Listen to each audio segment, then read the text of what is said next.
Hidayet, az kaldı Hidayet. Yani Hidayet bitiyor Hidayet. Aferin Hidayet. Afette rehber çevirmenler, kısaltılmış adıyla ARÇ. Bu üç harf şu an sizin için bir anlam ifade etmeyebilir. Fakat bir afet anında bu üç harf sizin için bir ses, bir dil, bir kurtuluş, bir hayat anlamına gelebilir. Onlar afette rehber çevirmenler grubu. Hepsi profesyonel birer çevirmen. Ama bir afet anında hepsi gönüllü bir çalışan oluyor. Afet zamanlarında ihtiyaç olan bölgeye gidiyor, yurt dışından yardım için gelen ekiplerin Türkiye'deki dili, sesi, kulağı, gözü oluyorlar.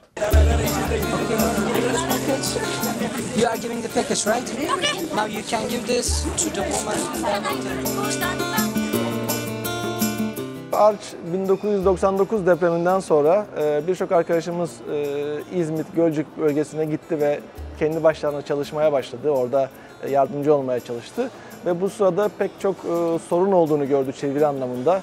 Hem koordinasyon eksikliği vardı hem de çevirmen olarak çalışmak isteyen insanlar orada çalışamıyorlardı. Bir karmaşa vardı. Bu hizmeti veremiyorlardı ve yabancı ekiplerle halk arasında ve devlet arasında bir iletişim sorunu vardı ve buna bağlı olarak da tabii ki bütün işler daha yavaş yürüyordu. Bundan sonra 2000 yılında İstanbul Üniversitesi'nde Arç'ın temelleri atıldı diyebiliriz. Böyle bir eğitim versek, insanları eğitsek, hem bu konudaki terimleri öğretsek hem de bir afet ortamındaki zorlukları anlatsak, buna hazırlasak ve bu şekilde bir sertifikayla bir Arç oluştursak, afette rehber çevirmen oluştursak nasıl olur diye düşünüldü. 2001 yılında da ilk kez İstanbul Valiliği ile afet müdahalesine dahil olmak üzere bir protokol imzalandı. Profesör Doktor Turgay Kurultay ve Doçent Doktor Alev Bulut'un öncülüğünde Çeviri Derneği bünyesinde kurulan Afette Rehber Çevirmenler grubu Van depreminde aktif olarak görev aldı. Van'a yurt dışından gelen yardım ekiplerinin depremzedeler, devlet ve vatandaşla iletişimini sağlayarak bütün seslerin birbirine karıştığı deprem anında en sakin, en net ses olmayı başardı. Biz Arç ekibiyiz, Afette Rehber Çevirmenlik ve şu anda en çok ihtiyaç olan köyü Japon ekiple beraber belirlendi ve şu anda iç çamaşırlarını hazırlayıp en son paketleyip dağıtıma başlayacak.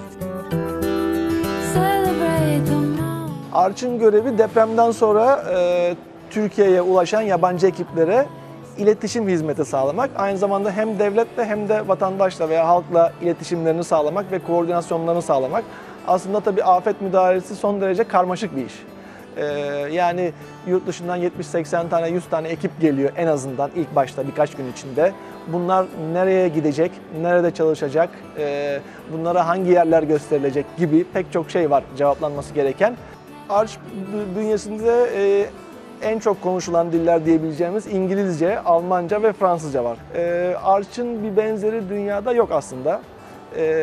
Ve bu anlamda yabancı ekiplere destek olduğumuzda şaşırıyorlar ve aslında çok iyi bir şey yapmışsınız diye bize övgüde bulunuyorlar.